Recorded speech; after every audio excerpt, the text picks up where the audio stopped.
Attention, vous écoutez un podcast audioactif.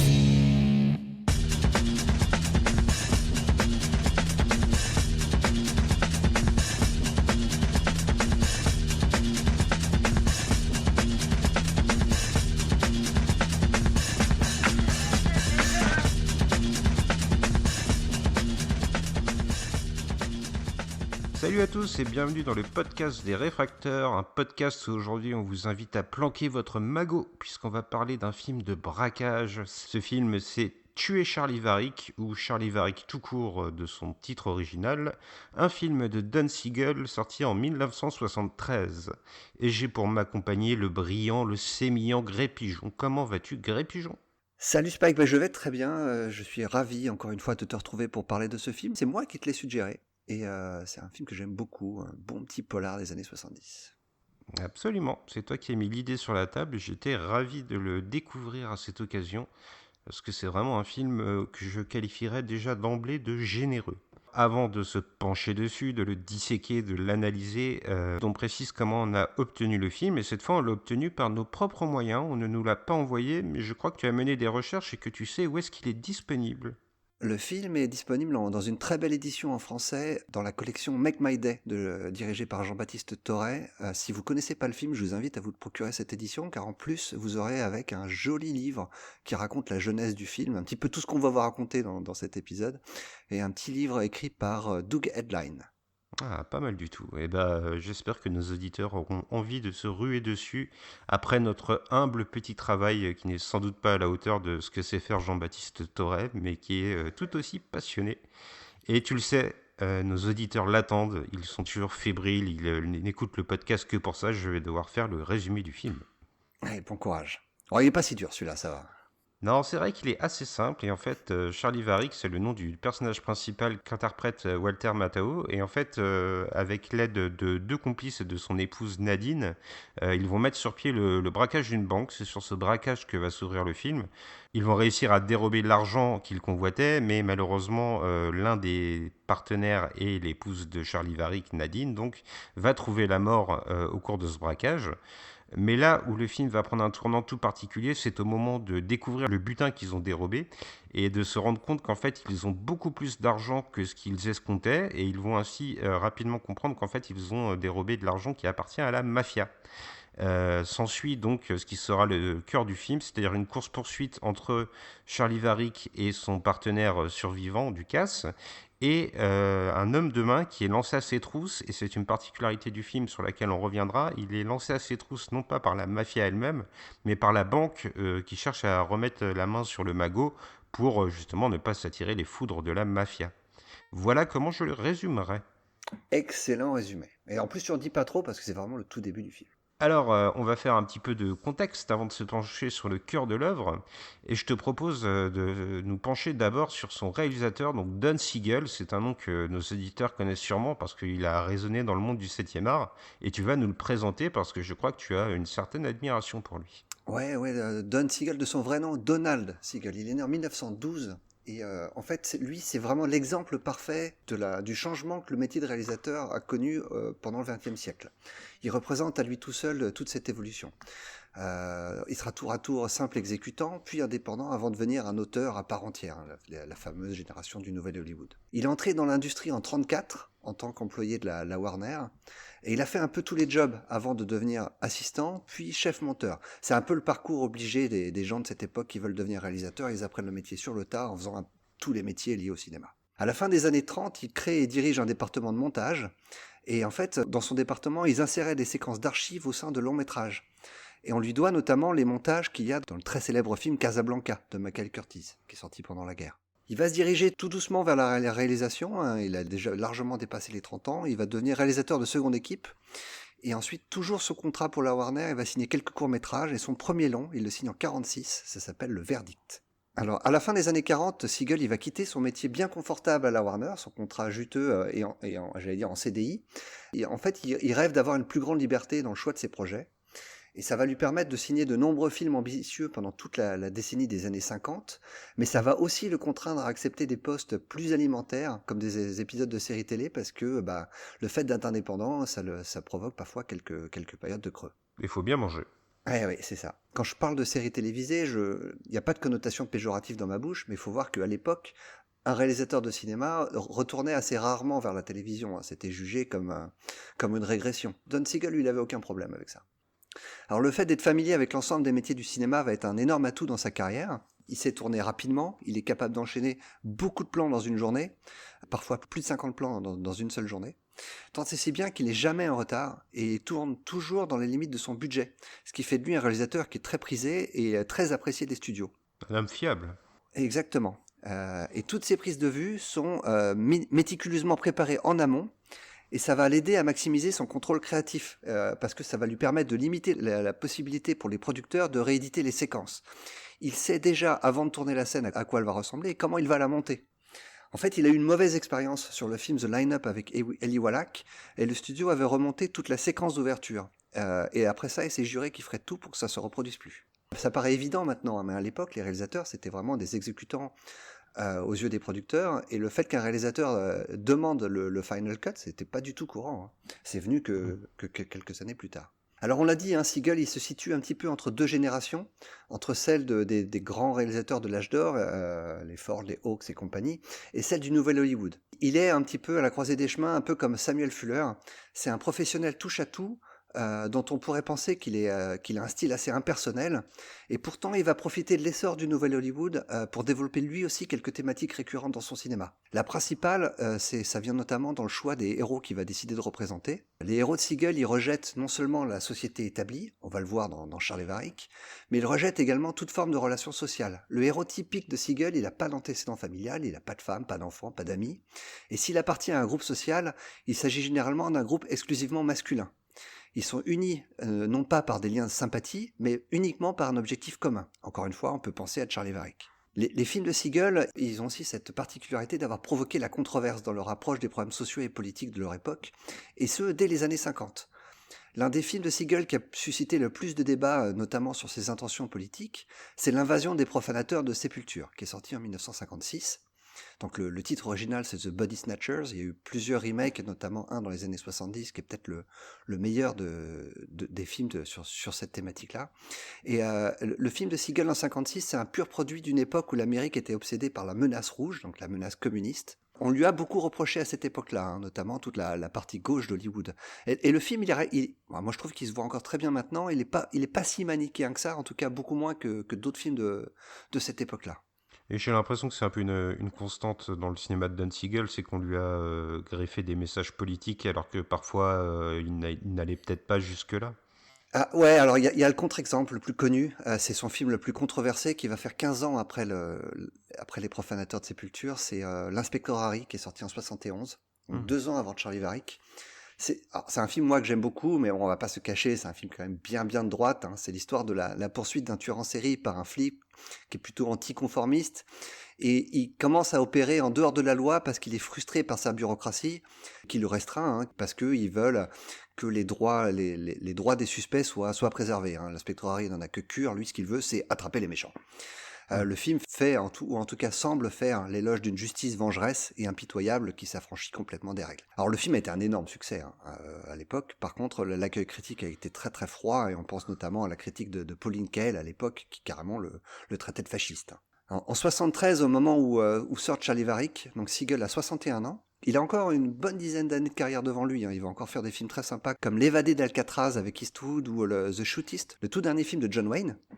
Mais il a aussi derrière lui une belle petite filmographie, on l'a dit, L'invasion des profanateurs de Sépulture, L'Inspecteur Harry, mais aussi Les Proies. Donc si vous n'avez pas vu ce film, je vous le conseille, c'est peut-être le film de sa filmographie que je préfère, ou Un shérif à New York avec Clint Eastwood. Clint Eastwood, il considère qu'il doit sa carrière d'acteur et de réalisateur à 2 hommes, Sergio Leone bien sûr, et Don Siegel.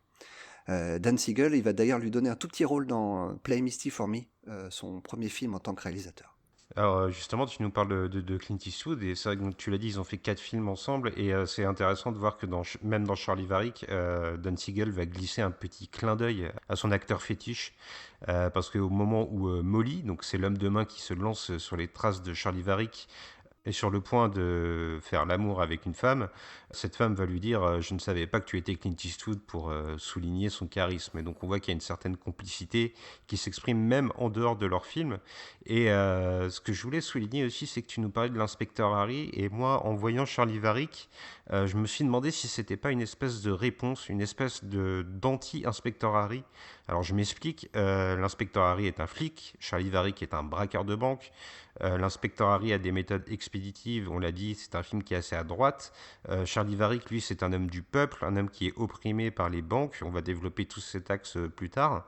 Mais j'ai eu l'impression qu'il y avait comme une espèce de droit de réponse qui s'opérait avec ce film-là. C'est pas impossible du tout, hein. Comme je l'ai dit, l'accueil critique de l'inspecteur Harry a été vraiment violent, notamment par tous les critiques influents new-yorkais. Et ça m'étonnerait pas que Don Siegel ait voulu se refaire une petite virginité quelque part, parce qu'il a toujours nié, lui, hein, le côté fascisant de l'inspecteur Harry. Il a toujours refusé de le commenter. Ça l'intéresse pas, ça, Don Siegel, ces polémiques-là. Donc peut-être que le fait de vouloir faire Charlie Varick, c'était peut-être sa réponse à lui. Moi, je suis capable de tout tourner, de tout faire, de raconter n'importe quelle histoire tant qu'elle est bonne. Alors prenons-le comme ça, et donc pour Charlie Varick, il va faire confiance à Walter Matthau, donc un acteur qui est plutôt versé dans la comédie à ce moment-là, même si sa carrière bascule un peu. C'est une période où il essaye d'aller vers des rôles plus dramatiques. Et avant que tu nous parles un peu plus longuement de Walter Matthau, il y a une petite anecdote amusante que j'ai trouvée. Don Siegel raconte dans son autobiographie que Walter Matthau était addict au jeu d'argent et que son addiction se manifestait notamment par le besoin compulsif de perdre. Et donc, il a parié avant de faire Charlie Varick avec Walter Matthau, il a parié avec lui la somme de $1 200 que le film ne ferait pas un aussi grand succès que le précédent film de Walter Matthau, ce qui a forcé Walter Matthau, du coup, a donné le meilleur de lui-même pour essayer de perdre, vu que le film aurait fait un plus gros succès. Si tu vois un peu le cheminement un peu tortueux de Don Siegel. Mais alors, du coup, on parle de Walter Matthau, et je crois que tu peux nous le présenter un peu plus. Au départ, le rôle était vraiment prévu pour Clint Eastwood, hein. Clint Eastwood a refusé le rôle. Je sais pas trop pourquoi d'ailleurs. Mais c'est donc Walter Matthau qui l'a accepté. Walter Matthau, on le connaît assez mal en France, hein. Il fait partie de ces acteurs dont on connaît le visage sans forcément connaître son nom. Il est né en 1920 et il a commencé à avoir du succès uniquement quand il a passé la quarantaine. Avant cela, il fait partie de cette classe d'acteurs qu'on appelle les character actors aux États-Unis. C'est intraduisible, hein, vraiment, mais ce sont ces seconds rôles qui marquent souvent les films de leur empreinte. J'ai essayé de réfléchir à quel genre d'acteur aujourd'hui on pourrait qualifier de la sorte, et deux noms me sont venus comme ça instantanément en tête, c'est Walton Goggins et Sam Rockwell. Qui sont pour moi de bons exemples de ce qu'est un character actor. Il fait ses débuts au théâtre et il rencontre un grand succès, et ses apparitions au cinéma vont consister le plus souvent à interpréter soit le méchant de service ou alors des seconds rôles. Il a eu des seconds rôles marquants avant de devenir un premier rôle lui-même, hein. Il était dans Charade avec Cary Grant et Audrey Hepburn, ou Point Limite de Cine Allumette où il faisait face à Henry Fonda. Il travaille beaucoup pour la télévision, il participe notamment à 4 épisodes de la série Alfred Hitchcock présente. Et c'est vraiment en 66, à 46 ans, qu'il rencontre enfin le succès dans la comédie The Fortune Cookie, réalisée par Billy Wilder, où il fait face à celui qui va devenir son meilleur ami, c'est Jack Lemmon. Alors dans le film, il incarne un avocat sans scrupules qui tente de convaincre son beau-frère, qui est joué par Lemmon, de simuler de graves blessures pour arnaquer une compagnie d'assurance. Alors, un petit point marrant, lors du tournage, Matthau, il a fait une crise cardiaque qui a provoqué qui a provoqué l'arrêt de la production pendant 3 mois, et il fumait à cette époque 3 paquets de cigarettes par jour. Et dans le film, il est hilarant, il est cynique au dernier degré, et il va remporter l'Oscar du meilleur second rôle pour ce film-là. Donc c'est le début de la gloire pour lui, et il va se spécialiser dans les comédies à succès. Faut dire qu'il a un physique, il a vraiment un physique pour ça, il est vraiment très particulier.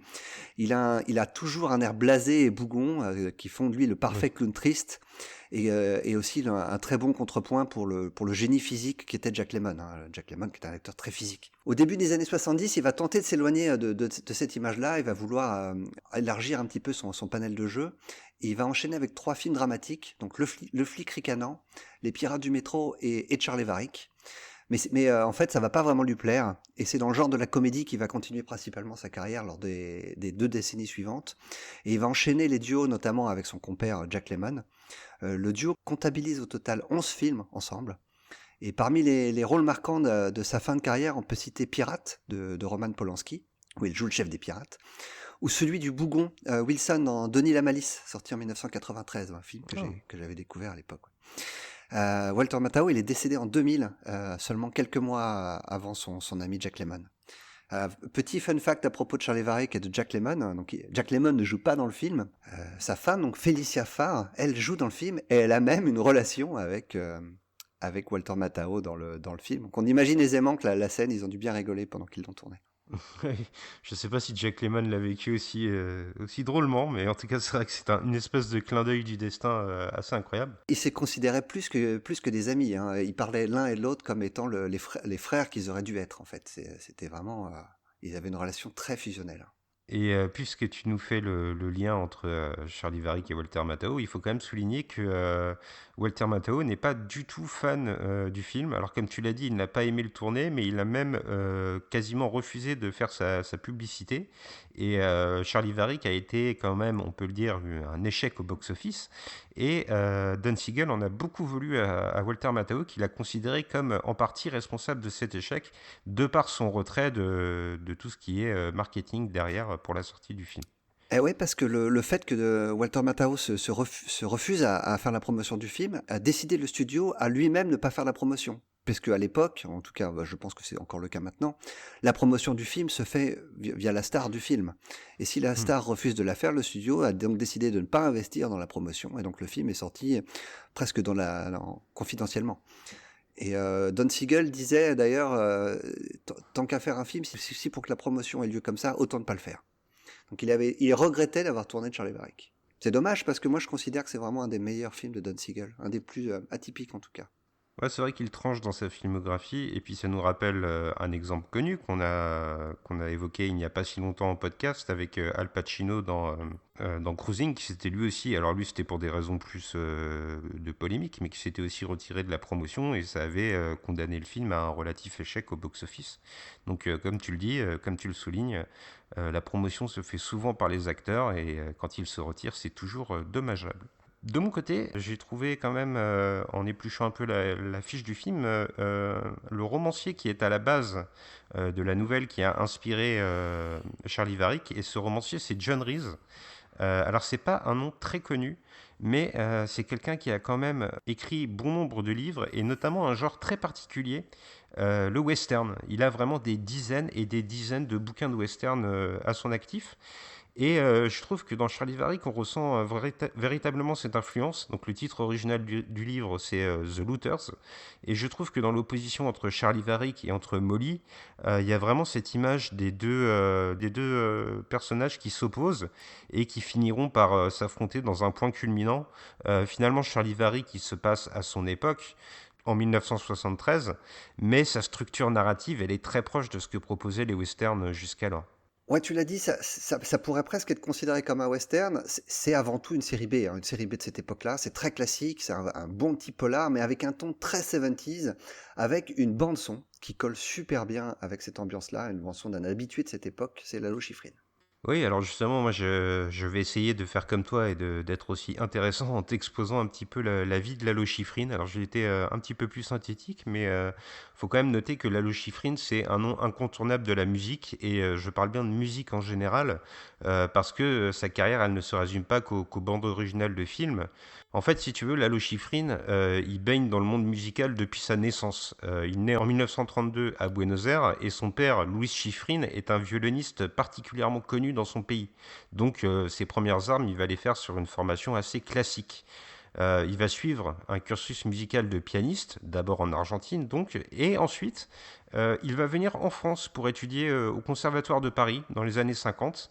Et c'est là qu'il va ouvrir un premier chapitre de sa vie qui va être intimement lié au jazz. Lalo Schifrin devient véritablement un nom dans le milieu. Il signe quelques albums en tant que pianiste et arrangeur sur Vogue. C'est le label d'Eddie Barclay à l'époque. Il fallait qu'il joue sa musique habillé en blanc, alors. C'est un peu ça, parce que c'est vraiment des sonorités exotiques, dira-t-on, qui vont être mis en avant sur ses compositions. Mais le succès, ça va vraiment lui sourire lorsqu'il fait la rencontre du trompettiste Dizzy Gillespie. Dizzy Gillespie va immédiatement l'embaucher dans son quintet, et les deux hommes ils vont devenir très liés, et ils vont nouer une vraie complicité artistique, à tel point que Schifrin signe même quelques morceaux pour le trompettiste. Donc sa performance ne s'arrête pas au clavier de piano, il continue d'être compositeur. Et être compositeur pour Dizzy Gillespie, c'est quand même une sacrée reconnaissance. Et donc c'est à partir de là que sa carrière va véritablement décoller. Il va s'exporter à Hollywood, où il devient arrangeur pour le label Verve Records. Et ce qui est intéressant de noter, c'est que à travers ce label, il va travailler avec Stan Getz. Mais ce label, il appartient à une compagnie bien particulière, la MGM, donc la Metro-Goldwyn-Mayer, la société de production de films notamment, ce qui va l'amener vers le monde du cinéma. Et c'est là que s'ouvre le deuxième chapitre, celui qui est le plus imposant sans doute, sa carrière de compositeur de musique de film pour lesquels il est immensément connu.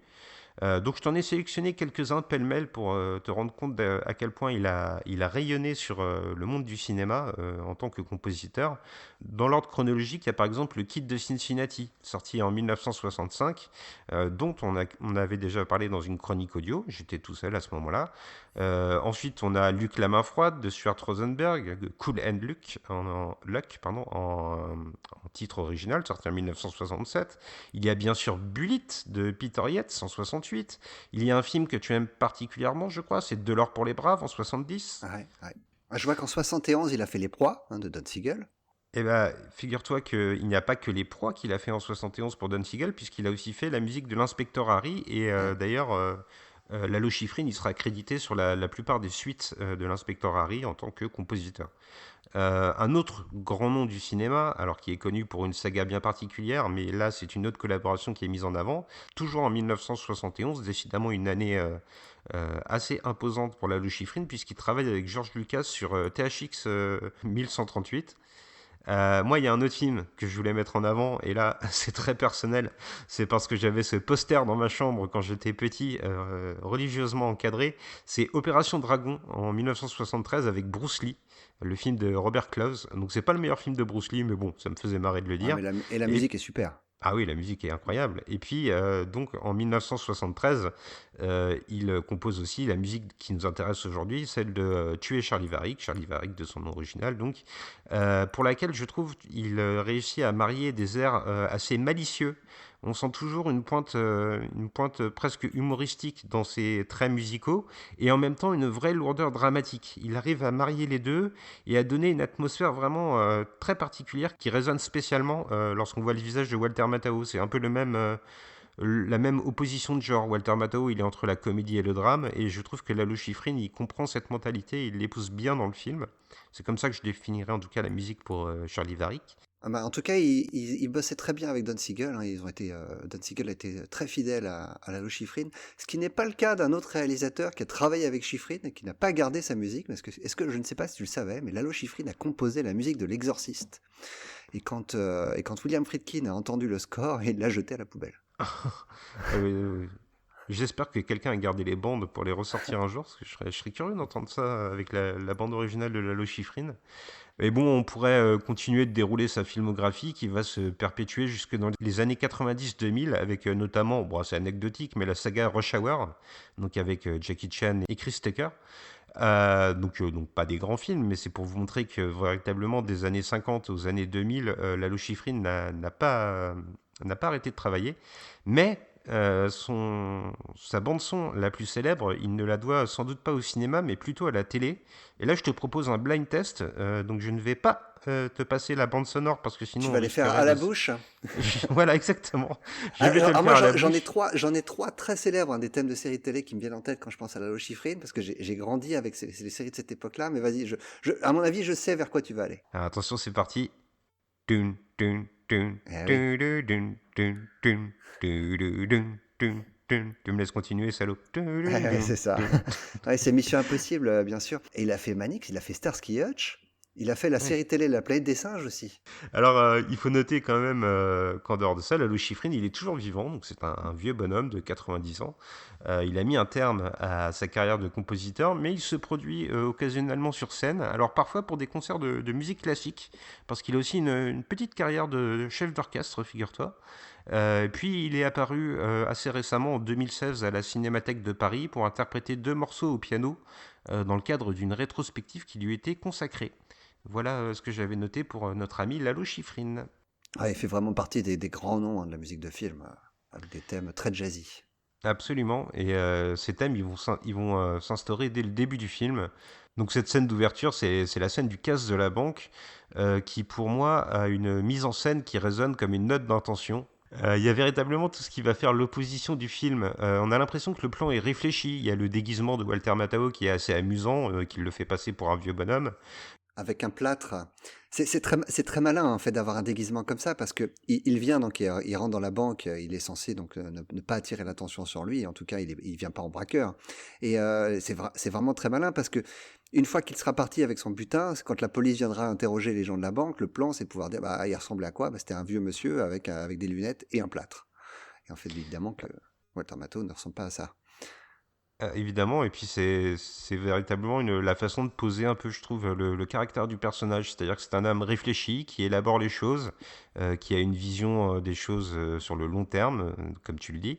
Mais en même temps, ce qui va caractériser le film, c'est le fait que ce casse va complètement partir en vrille, on va dire. Il y aura un mort dans la banque, il y aura la femme Nadine de Charlie Varick qui va se faire tirer dessus et qui finira par décéder de ses blessures. Donc j'ai trouvé que là, on donnait véritablement le ton du film, à l'image de la performance de Walter Matthau, à l'image de la bande-son de Lalo Schifrin. On est à mi-chemin entre une espèce de comédie et en même temps un véritable drame où la vie humaine peut être prise à tout moment. C'est d'autant plus fort que on apprend assez vite aussi que le personnage de Charlie Varick voulait faire ce casse pour récupérer une petite somme d'argent. On parle de quelques milliers de dollars. Ils n'ont aucun scrupule à tirer sur les flics et à les tuer. Hein. Oui, elle est complètement crue parce que dans un des premiers plans du film, au moment où le casse tourne court, on voit très clairement, en gros plan, un policier se prendre une balle en pleine tête. Donc là, véritablement, si Walter Matthau voulait signifier qu'on n'allait pas être dans une comédie, je pense que Don Siegel l'a signé de son plan véritablement. Le ton est donné, on va être dans quelque chose, une ambiance assez lourde, des enjeux humains assez importants. C'est fini la comédie en quelque sorte, j'ai envie de dire. Mais pour revenir au déguisement, je trouve qu'il annonce aussi autre chose. Le film Charlie Varick, ce sera un jeu de dupes permanent où l'identité n'est pas quelque chose de fixe. Je pense à cette scène donc, où Charlie Varick est en fuite et il a peur qu'on l'identifie avec les registres dentaires. Donc il va s'introduire chez son dentiste pour échanger sa fiche avec un autre protagoniste.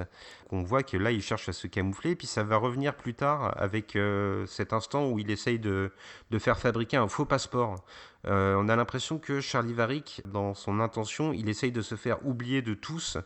Finalement, la quête du film, c'est la quête d'un homme qui cherche à s'évanouir dans la nature, à ne plus exister. Et jusqu'à la fin du film, hein, même. Sans la dévoiler, c'est exactement ce qu'il va essayer de faire jusqu'au bout. Ouais. Alors pour revenir au début du film, il y a une séquence qui va être assez quand même emblématique de ce que peut être le cinéma de divertissement, c'est cette espèce de course-poursuite en voiture. Alors course-poursuite pas vraiment parce que la voiture des policiers va rapidement tomber dans le ravin, mais Nadine, l'épouse de Charlie, alors qu'elle est en train de succomber à ses blessures, va quand même conduire sur un train d'enfer. Et là on a vraiment une mise en scène qui fait la part belle à toute l'imagerie des années 70. Ces grandes courses-poursuites, on évoquait un peu plus tôt Bullitt. Il y a quelque chose dans les cadrages qui nous l'évoque fortement. En fait, je vais ne pas être d'accord avec toi pour une fois. Une fois n'est pas coutume. Mais si tu regardes les vieux films de Don Siegel, même ceux des années 50, tu retrouveras des courses-poursuites identiques en fait. Don Siegel, comme je l'ai dit tout à l'heure, il a commencé à faire ses armes comme réalisateur de seconde équipe. Et il s'est spécialisé dans les courses de voiture. Il adorait ça. Et c'était très important pour lui qu'elle soit le plus crédible et le plus réel possible. Et donc celle de Charlie Varick fait pas exception. Hein. Elle est très immersive et il y a un style très documentaire qui ne ferait pas tâche dans la filmographie de William Friedkin par exemple. T'as raison de le nuancer parce que c'est vrai que j'avais peut-être pas fait le lien avec ce que nous offre Friedkin. On a travaillé sur lui il y a pas longtemps et c'est vrai qu'il y a quelque chose dans l'image, quelque chose de mécanique en fait j'ai envie de dire. C'est vraiment le métal des voitures qui est mis en avant dans les plans je trouve. En tout cas c'est ce qui moi m'a sauté aux yeux. À l'issue de cette course-poursuite, j'ai trouvé aussi intéressant la façon dont on posait l'enjeu. Tu l'as dit, Charlie, il espérait une petite somme et finalement ils vont tomber sur un magot bien plus gros. Et j'ai trouvé ça particulièrement pertinent de faire du butin de leur forfait une vraie malédiction en fait. Ce qu'ils ont obtenu illégalement va les condamner à devoir prendre la fuite, à devoir résister à Molly qui se lance sur leur trousse. C'est un peu un peu une image du karma, j'ai envie de dire, en fait, qui leur retombe dessus. Alors évidemment, il y a tout un message politique qu'on développera plus tard qui est adjoint à cette idée, mais en même temps, il y a cette idée de bien mal acquis ne profite jamais, j'ai envie de dire, pour paraphraser les bons vieux proverbes de nos grands-mères. Ouais, c'est vrai. Et en plus, ce qui est intéressant, c'est que c'est un véritable concours de circonstances. Jamais Charlie n'aura l'air d'être un voleur de haut vol. Alors certes, il évoque une ancienne carrière de pilote d'avion qui faisait des acrobaties pour gagner sa vie, mais en même temps, ça n'est pas un héros musclé. On parlait de l'inspecteur Harry, Charlie Varick, qui va jamais réellement jouer des points. Il va plutôt être dans l'aspect filou, essayer de triompher par la ruse avant de véritablement jouer des muscles. Son physique va dans ce sens, hein. Walter Matthau, à cette époque-là, il a déjà largement dépassé les 50 ans, il est plutôt bedonnant. C'est pas un héros classique, hein, qu'on a face à nous. C'est là où ce film se situe vraiment dans la vague du nouvel Hollywood qui est de cette époque-là, où Gene Hackman peut être tête d'affiche, où Walter Matthau peut être une tête d'affiche. On n'a plus les Cary Grant et les James Stewart de l'époque d'avant, hein. Oui, c'est la fin des grands héros. Ouais. Alors au moment d'ouvrir le magot et de découvrir cette liasse de billets incroyable, moi j'ai trouvé que Dan Siegel, il faisait un choix, alors je vais parler un peu technique, il fait un choix de focale assez intéressant. Alors je me demande si c'est pas lié au fait que ça se passe dans un mobil-home, donc un endroit très exigu. N'empêche que on a un gros plan sur le visage de Walter Matthau et que l'arrière-plan derrière lui est flou. Donc en fait c'est lié à la longueur de la focale. La focale, pour vulgariser, c'est l'objectif qu'on met devant les caméras et suivant sa longueur, l'image de l'arrière-plan est plus ou moins nette. Là, l'arrière-plan apparaît complètement flou alors que Walter Matthau est complètement net. On a l'impression que cet homme est sombre dans le chaos en fait par l'image. Alors c'est peut-être surinterprété de ma part, mais en tout cas, ça fonctionne. C'est peut-être accidentel dans le film, mais ce qui me fait penser que c'est pas totalement innocent, c'est que son acolyte qui a survécu au casse, lui n'est pas du tout dans cette imagerie. Il est complètement ancré dans le décor. Donc j'ai eu l'impression que on soulignait par là, Don Siegel en tout cas, soulignait par là la prise de conscience de Charlie Varick, le fait qu'il sombre dans le chaos, mais qu'en même temps son acolyte, lui, ne va pas se rendre compte des enjeux qui vont désormais être liés à leur vie. Alors dans le fait qu'il sombre dans le chaos, il y a aussi ce que j'ai trouvé intéressant, c'est tous ces personnages qu'on pourrait qualifier du monde underground, des malfrats, disons-le clairement, auxquels Charlie va devoir faire confiance plus ou moins, de manière plus ou moins appuyée, et qui finiront tous par le trahir. Il y a par exemple ce vendeur d'armes qui accueille Charlie dans sa boutique parce que Charlie veut se procurer justement des armes à feu et cherche aussi à se débarrasser des billets. Ce vendeur d'armes, il finira par vendre la mèche à Molly et par lui dire que Charlie est venu dans sa boutique. Il y a aussi cette femme, la photographe, qui lui prépare son faux passeport. Elle aussi finira par le trahir. Charlie Varick qui sombre dans un monde où il n'a plus aucun repère et où tout le monde va finir par fermer la porte et par lui lâcher la main, le laisser seul face aux requins qui sont à ses trousses. J'ai trouvé intéressant aussi qu'on voit un petit peu les relations que Charlie Varick a avec ces gens, donc de ce milieu que tu as qualifié d'underground. Mais ça permet aussi à Don Siegel de nous présenter Charlie Varick pas comme le gars d'un casse, mais bien comme quelqu'un qui est habitué justement à vivre une vie de malfrat. C'est pas la première fois qu'il commet un crime, comme on aurait pu le penser jusque-là, pas tellement le premier cas s'est mal passé. Alors il y a un nom qui est associé à Charlie Varick, c'est le nom de sa compagnie. Donc en fait, pour vous planter le personnage un peu plus précisément, Charlie Varick est un pilote d'avion. Alors si vous avez vu Independence Day, voilà, vous vous rappelez sans doute de ce personnage, ce jeune pilote qui arrose les champs en fait grâce à son avion. Charlie Varick il fait la même chose en fait, il est pilote d'avion pour des fermes. Et sa compagnie d'aviation donc porte un nom bien particulier sur lequel tu voulais t'attarder, Greg. Ah oui, parce que en fait, le film s'appelle Tuer Charlie Varick en français, Charlie Varick, le titre original, mais le vrai premier titre qu'avait choisi Don Siegel, c'était le nom de la compagnie pour laquelle travaille Charlie Varick. Sa compagnie, en fait, ne travaille pas pour elle, c'est la sienne.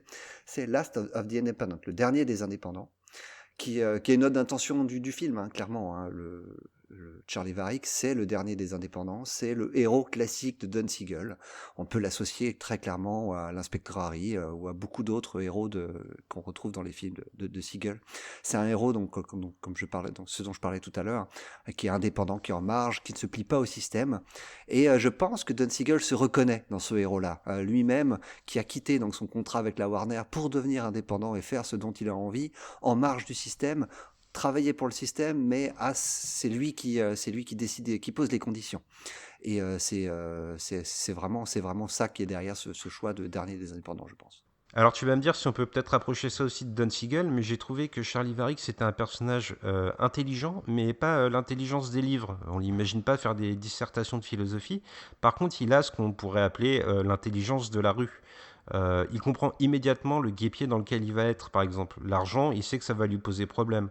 D'ailleurs, il ne se surestimait pas tellement, tu l'as dit, il espérait un butin mesuré, quelques milliers de dollars à peine.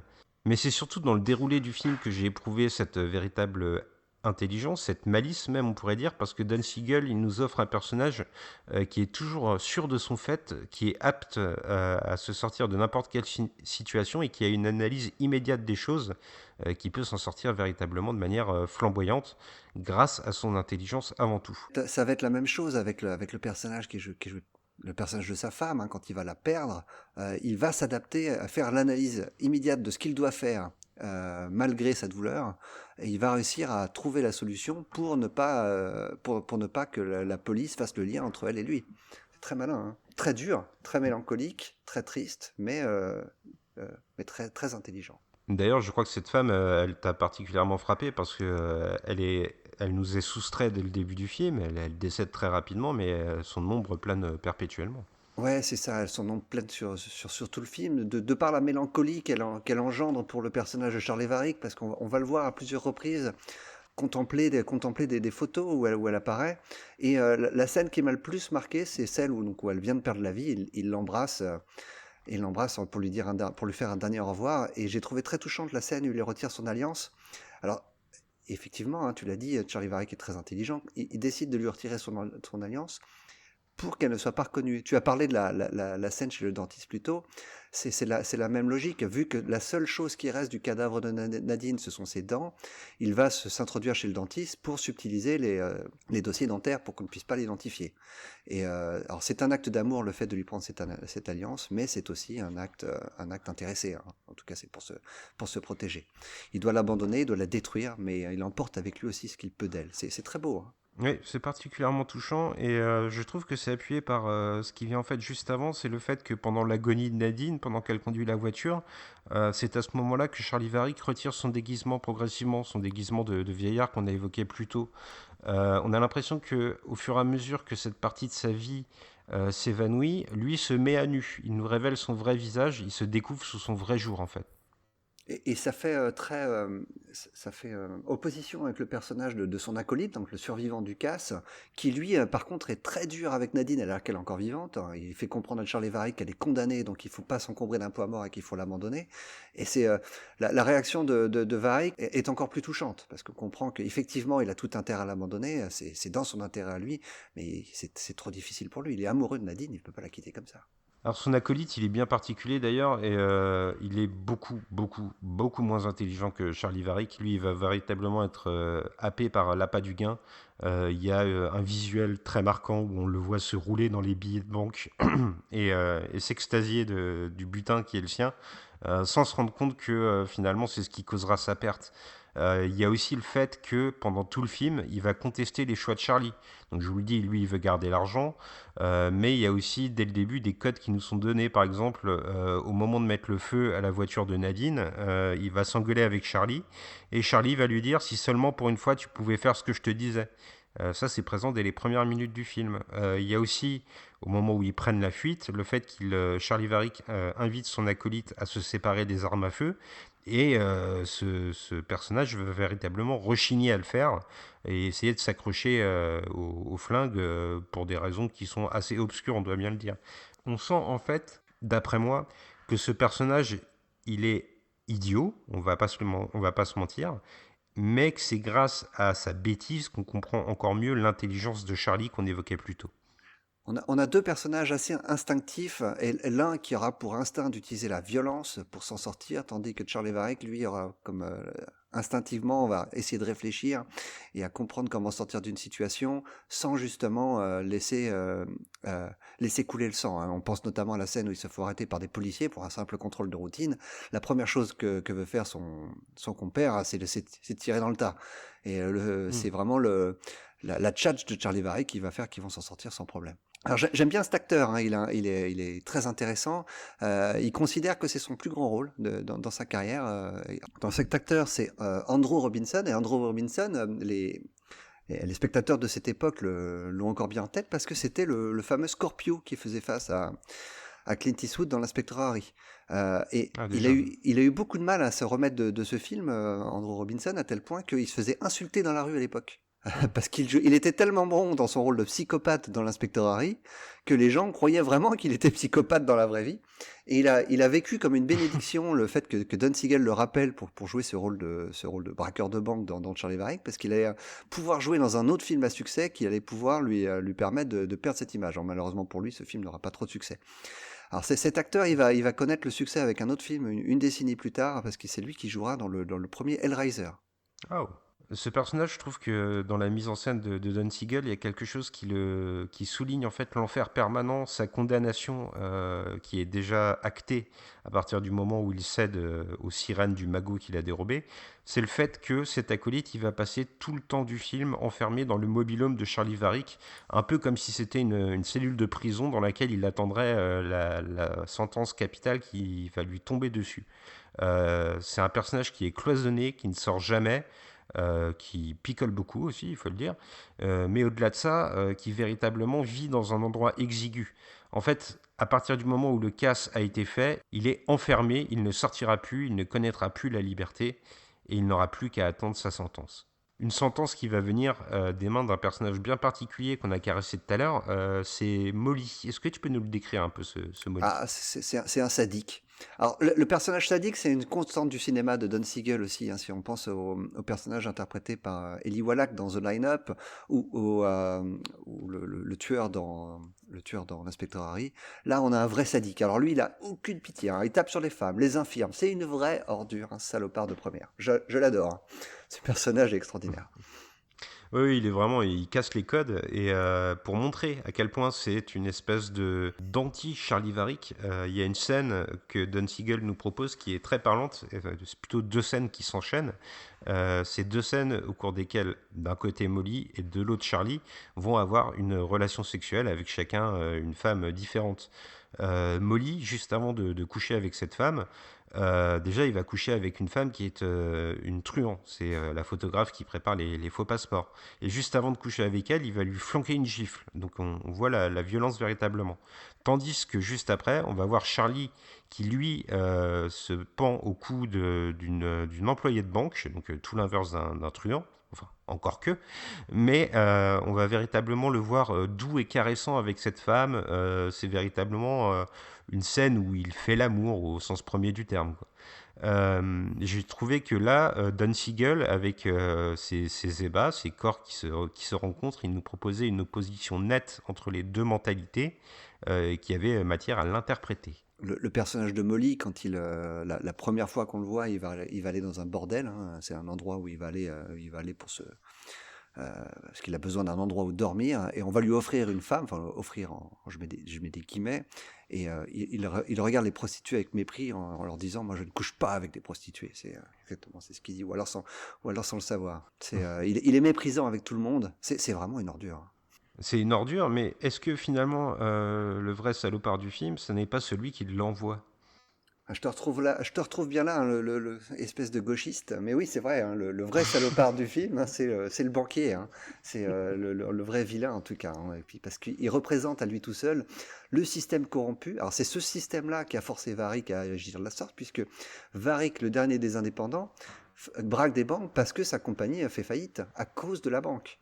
Et donc, il veut se venger en faisant des braquages. Et donc, le banquier du film, en tout cas celui-là qui représente en gros le banquier avec un L majuscule, c'est vraiment le vrai vilain du film, celui qui en tout cas celui qui représente ce système qui va forcer les petits gens à accepter leur sort et s'appauvrissent, ou alors ils deviennent comme Charlie Varick, ils tombent dans le crime. Ah, c'est vrai qu'il agit comme un véritable agent corrupteur et je le trouve particulièrement malsain dans son jeu. Moi, il y a 2 scènes où ce personnage m'a frappé. Il y en a une où il est devant la banque, il cherche à pénétrer dans la banque qui a été braquée pour faire un peu l'état des lieux de ce qui manque. Et là, il va en fait s'arrêter et il y a une petite fille sur une balançoire, et il va la pousser et lui poser quelques questions sur le jour du casse. Mais dans l'intensité du jeu de l'acteur, il y a quelque chose de presque démoniaque. On sent une espèce de perversion quand il pousse cette petite fille. C'est pas un acte d'affection, c'est véritablement quelque chose d'intéressé. Et puis il y a une autre scène qui me fait aussi penser que c'est le vrai méchant du film, comme tu disais. C'est une scène où il emmène le manager de la banque qui s'est fait braquer pour lui expliquer que son sort va être scellé et que si on ne retrouve pas l'argent, il finira par le payer. Et en fait, il va l'emmener dans une ferme et il va s'asseoir sur une rambarde où derrière lui il y a des vaches. J'ai eu l'image qui m'est venue en tête. Là, on revient peut-être un petit peu au western qu'on évoquait plus tôt. L'image qui m'est venue en tête, c'est celle d'un fermier qui est prêt à traire ses vaches. Lui, le banquier, est aussi là, prêt à tirer profit des gens qui l'entourent. Et d'ailleurs, il va y avoir une réplique où ce personnage va dire qu'il envie le sort des vaches, que leur vie est simple, que la pire chose qui peut leur arriver, c'est un court-circuit dans la treilleuse. Finalement, j'ai eu l'impression qu'avec cette réplique, c'est pas lui qui rêvait de cette condition. Lui, il est très à l'aise dans la position du fermier, si on suit ma métaphore. Ouais. Mais il renvoie le manager à sa condition de vache à lait, en fait. Alors, Charlie Varick, on l'a dit, c'est une série B, hein, mais c'est une série B qui a un vrai message. Et on le voit dès le premier plan du film, parce que Don Siegel, il ouvre son film par un plan assez anachronique par rapport à ce qui va venir. Il ouvre sur plusieurs plans de ce que j'appelle moi une Amérique traditionnelle. En tout cas, c'est une Amérique fantasmée. C'est une Amérique qu'on ne verra plus par la suite. C'est celle des gens normaux. On verra que des gens anormaux par la suite. Mais on voit on voit des enfants qui jouent, on voit quelqu'un qui passe la tondeuse devant chez lui. C'est vraiment très classique, et cette Amérique-là est en opposition avec toute la suite du film dans lequel on va suivre des braqueurs de banque, on va suivre des gens qui vivent dans des bordels, on va suivre la mafia. Et Varick, lui, il est au milieu de ces deux mondes. C'est un homme normal, qui a été ruiné par le système, on l'a dit, mais il veut prendre sa revanche. Et il veut le faire en prenant le moins de risques possible. Il veut continuer à garder un pied dans ce premier monde, dans cette première Amérique. Il n'a rien à faire dans ce second monde, il veut juste en tirer parti pour se retirer aussitôt que possible. Ah, c'est peut-être là qu'on peut faire la deuxième évocation du nom de sa compagnie, donc Last of the Independent, qui est davantage lié à ce que j'appellerais l'interprétation générale du film, le message de société. Oui, c'est ça, le dernier indépendant, il doit finir par céder face aux multinationales, donc face aux banquiers. C'est la fin d'un monde, la fin d'une époque. C'est le désenchantement des années 70, hein, la post-guerre du Vietnam. Oui, c'est ça, c'est la fin des grandes illusions. L'Amérique n'est plus une terre d'abondance où la fortune peut sourire à celui qui s'en donne les chances. C'est véritablement une Amérique qui est aux mains des financiers. Et c'est ce qu'on soulignait plus tôt. C'est intéressant de voir que ça n'est pas la mafia qui lance un tueur aux trousses de Charlie Varick, c'est la banque. Et ça n'est sans doute pas un acte innocent. Et puis, pour faire une dernière parenthèse sur la compagnie de Charlie Varick, Last of the Independent, j'ai noté que le logo de la compagnie évoquait une espèce de totem, ou au moins d'oiseau amérindien. Donc là aussi, tu vois, j'ai trouvé qu'il y avait une opposition entre l'ancien monde et le nouveau monde, l'ancienne Amérique et la nouvelle. Alors, l'histoire américaine, moi, je l'ai aussi retrouvée dans l'architecture de la banque que braque Charlie Varick, que je qualifierais, alors peut-être que des architectes plus émérites que moi pourront me corriger, mais que moi, je qualifierais un peu de colonial. C'est vraiment un immeuble imposant, avec des grands piliers qui maintiennent son toit.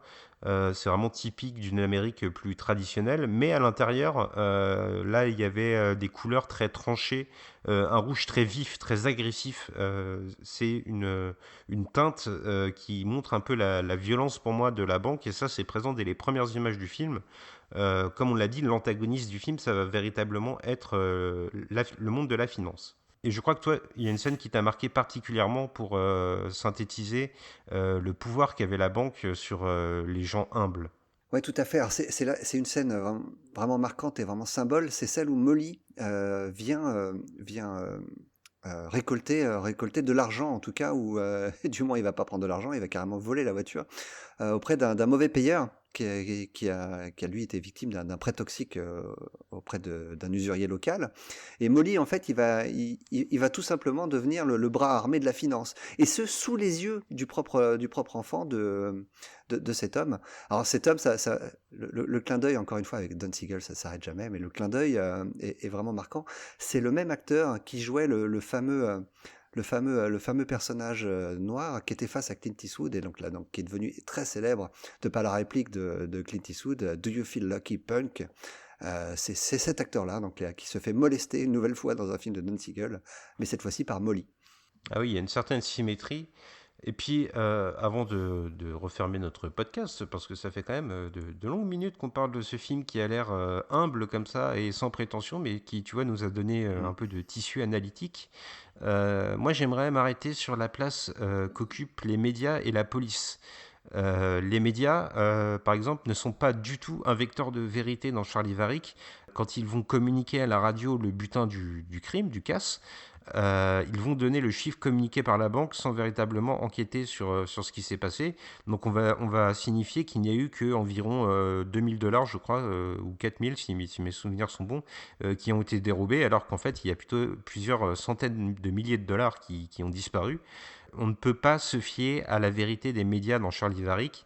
Et puis une autre institution qui va être malmenée, c'est la police, qui est complètement impuissante. On les voit par exemple se masser près du mobil-home de Charlie Varick, tous plus armés les uns que les autres, prêts à pénétrer avec force dans l'habitation, alors qu'en fait, à l'intérieur, le mobil-home n'est plus que vide. En fait, il n'y a plus que le cadavre du comparse de Charlie Varick.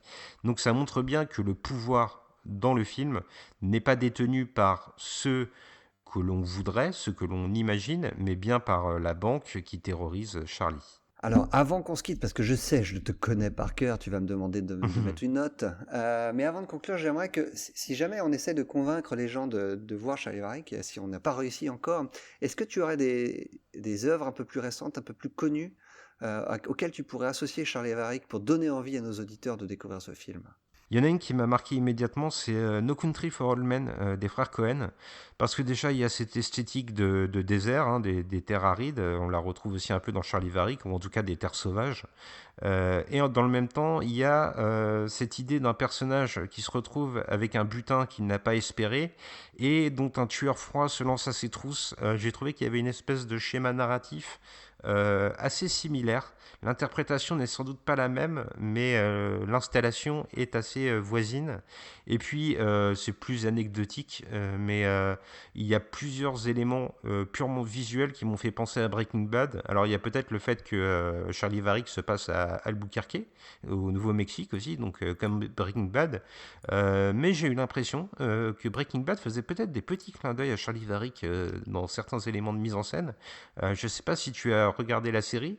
Oui, bien sûr, oui, j'ai vu la série. Eh bien, si tu te rappelles, le Walter White planque de l'argent dans des bidons qu'il enterre dans le désert. C'est vrai. Et tout au début de Charlie Varick, c'est aussi dans des espèces de bidons qu'ils vont planquer au moment de leur fuite le butin de leur magot. Ouais, le bidon d'insecticide, ouais. Donc je me suis demandé s'il n'y avait pas un petit clin d'œil envers un autre film qui se déroule au même endroit des États-Unis. Alors moi, je vais faire le parallèle avec un autre film un peu plus récent que le film des frères Cohen. C'est Hell or High Water de David Mackenzie. C'est Comancheria en français, où on suit deux frères, si je me souviens bien, qui brassent des banques et qui sont poursuivis par le flic Jeff Bridges.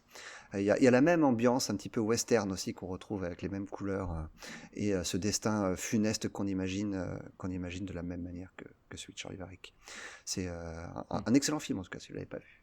Eh ben, je pense que sur ces bons conseils, on a donné à nos auditeurs l'envie de regarder Charlie Varick et les films qu'on a mentionnés. On a eu de quoi faire avec ce film. Je te remercie de nous l'avoir soumis. C'était un plaisir de partager cette émission. Puis on va lui donner une petite note. Alors, laquelle vas-tu lui décerner, Greg? Ah, alors c'est compliqué parce que moi j'ai j'ai toujours envie de mettre 9 sur 10 à tous les films parce qu'évidemment 10 sur 10 c'est pour Barry Lyndon, mais je vais pas mettre 9 sur 10 parce que au bout d'un moment tout finit par se valoir et ça devient compliqué après de dire ah, ce film est un chef-d'œuvre. Tous les films ne sont pas des chefs-d'œuvre. Charlie Varick n'est pas un chef-d'œuvre, hein. Clairement, je prends beaucoup de plaisir à voir le film. Je trouve que les thèmes sous-jacents sont vraiment intéressants, mais ça reste une série B. Donc je vais lui mettre, je vais l'associer au film Rolling Thunder, qui était aussi une série B bien troussée, qui m'avait également donné beaucoup de plaisir. Et j'avais donné un 7 sur 10, donc je vais donner la même note. 7 sur 10 pour Charlie Varick. Eh ben, véritablement, Gray, nos âmes sont liées à jamais, puisque j'ai exactement la même note. Moi aussi, je lui donne un 7. C'est un film où je prends du plaisir, où je trouve du fond, et ça, c'est important pour moi. Donc, c'est pas un film qui est dans la moyenne, c'est un film qui est au-dessus. Mais c'est vrai que à certains égards, il reste une pure série B, un divertissement. Donc, c'est un 7. Mais un set qui vient du cœur, un set que j'ai plaisir à revoir à l'occasion et dont j'ai eu beaucoup de plaisir à découvrir pour cette émission. Et écoute, avant de se quitter, il ne nous reste plus qu'à faire des bisous spéciaux comme d'habitude, et cette fois je te laisse choisir lesquels on va faire. Eh ben écoute, je te propose, une fois n'est pas coutume, on va rester à distance, on va faire des bisous indépendants. Donc chacun chez soi, chacun de son côté, on fait des bisous indépendants. Ok, bisous indépendants à tous, chacun de son côté, donc à bientôt. Salut.